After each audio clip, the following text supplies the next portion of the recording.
Notre invité est en duplex avec nous ce soir. Bonsoir André Gerin et merci d'avoir accepté notre invitation sur BFM Lyon. Vous avez été le maire de Vénissieux, je le rappelle, pendant près de 24 ans, député de 93 à 2012. Vous avez adhéré au Parti communiste en 1964 et aujourd'hui, vous avez décidé de quitter le Parti communiste français. Pourquoi cette décision, André Gerin ?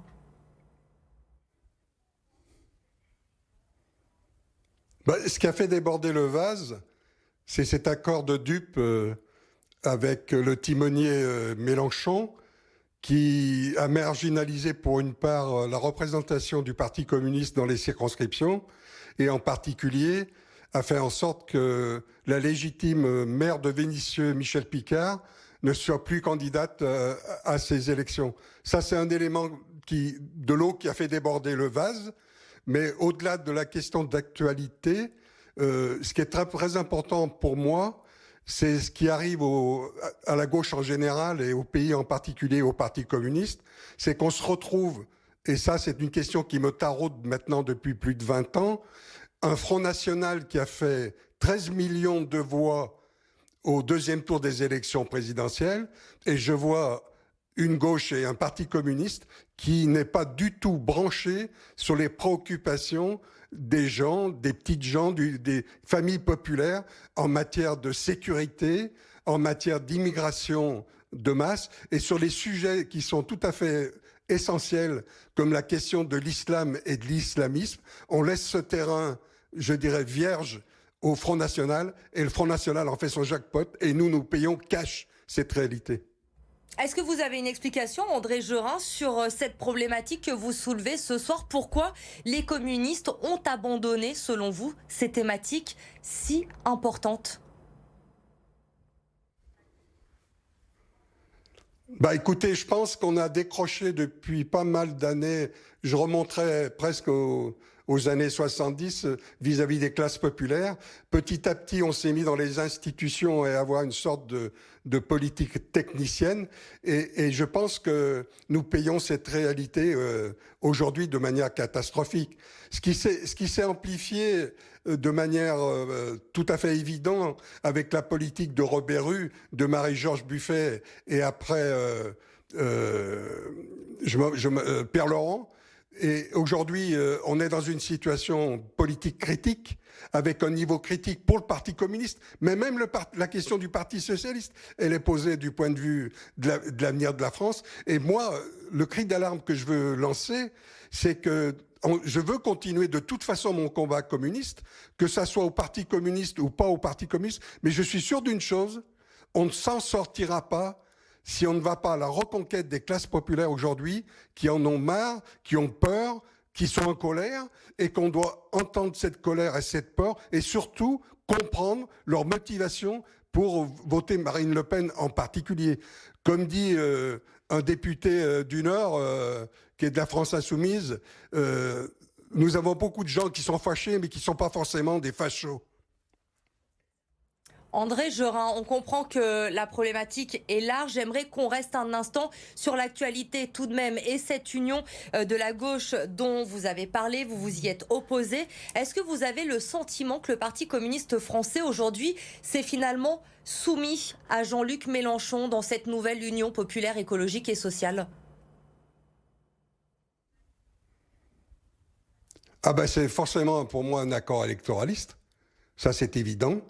Et on veut sauver, entre guillemets, le groupe communiste. Ça peut se comprendre, mais c'est pas satisfaisant. Ce qui est dangereux dans cette affaire, à la limite, je dirais à la limite, c'est même pas la question du nombre de places, mais c'est la dérive de Mélenchon, où il y a une politique de plus en plus communautariste, qui a, je dis, l'ADN du Parti communiste, ça a été toujours la République, le social, la laïcité et toute la question de l'universalisme. Et moi, j'ai vraiment le sentiment que depuis plusieurs années, Mélenchon, ils tournent le dos de plus en plus à la République, ils tournent le dos de plus en plus à l'universalisme. Et ça, pour moi, je dis attention, danger. Et ce danger, il n'est pas seulement vis-à-vis du Parti communiste, mais il a aussi danger vis-à-vis du Parti socialiste et même, je pense, en particulier à la droite républicaine.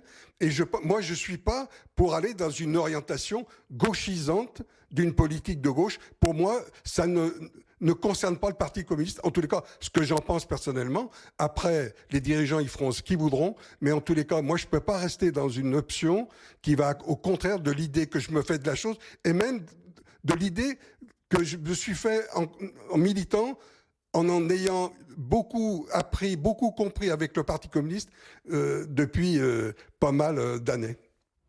Vous n'êtes pas le seul à dénoncer cet accord de la gauche dans le Rhône, on le sait.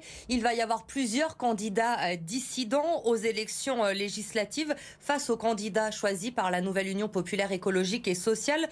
À Vénissieux, en revanche, votre fief, André Gerin, Michèle Picard, a annoncé hier qu'elle retirait sa candidature. Selon vous, elle a fait une erreur, elle aurait dû maintenir cette candidature. La candidature à gauche à Vénissieux devait être une candidature communiste. Moi, je peux vous dire, connaissant Michèle Picard, franchement, elle est plutôt désarçonnée, elle est plutôt assommée du fait que les dirigeants du Parti communiste aujourd'hui ont accepté que cette circonscription soit le domaine réservé de Jean-Luc Mélenchon, du timonier. Donc ça, je peux vous dire qu'elle a plus qu'un goût amer, mais ça, c'est à elle de vous dire exactement ce qu'elle en pense. Alors finalement, on le sait, maintenant, c'est Idir Boumerti, un adjoint de Michèle Picard, qui porte la candidature de cette nouvelle Union populaire écologique et sociale.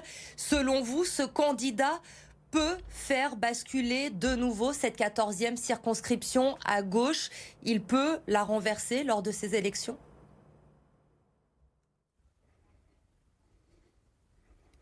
Je ne sais pas. D'abord, il faut attendre de voir quelle bataille va mener. Deuxièmement, il nous avait dit que le premier candidat, c'est Touard, je ne me rappelle plus du nom exactement, qui était présenté la semaine dernière, était un bon candidat, alors qu'on sait très bien que c'était un candidat sulfureux dans l'image de la politique de Mélenchon. En tous les cas, pour ce qui me concerne, je n'ai jamais voté Mélenchon depuis qu'il a été candidat du Parti communiste en 2011. Pour ce qui concerne cette élection, je ne sais pas encore ce que je vais faire, mais je vais réfléchir. Vous ne voterez pas forcément pour Idir Boumerti. Une dernière question avant de se quitter, André Gerin. Est-ce que vous pensez qu'avec cet accord aujourd'hui, le Parti communiste français a encore un avenir ou c'est la fin?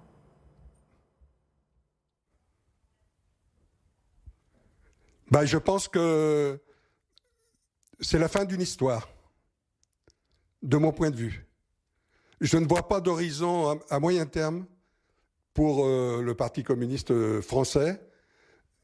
S'il y a un horizon, ça veut dire qu'on fait une agenda du Parti communiste français et on laisse aucun espace à l'extrême droite, à Marine Le Pen. On va au charbon, on va voir les classes populaires et on se paye le cambouis des grandes questions de l'identité de la France, des grandes questions de la nation française, de toutes ces questions de la sécurité qu'on a laissées à Marine Le Pen et qui est devenue aujourd'hui son jackpot. Merci André Gerin d'avoir répondu à mes questions ce soir sur BFM Lyon. Demain, à 7h15, l'invité de Bonjour Lyon, Monseigneur Olivier de Germay, l'archevêque de Lyon. Il parlera bien sûr de la béatification de Pauline Jaricot. C'est ce week-end à Eurexpo. Rendez-vous à 7h15 demain matin.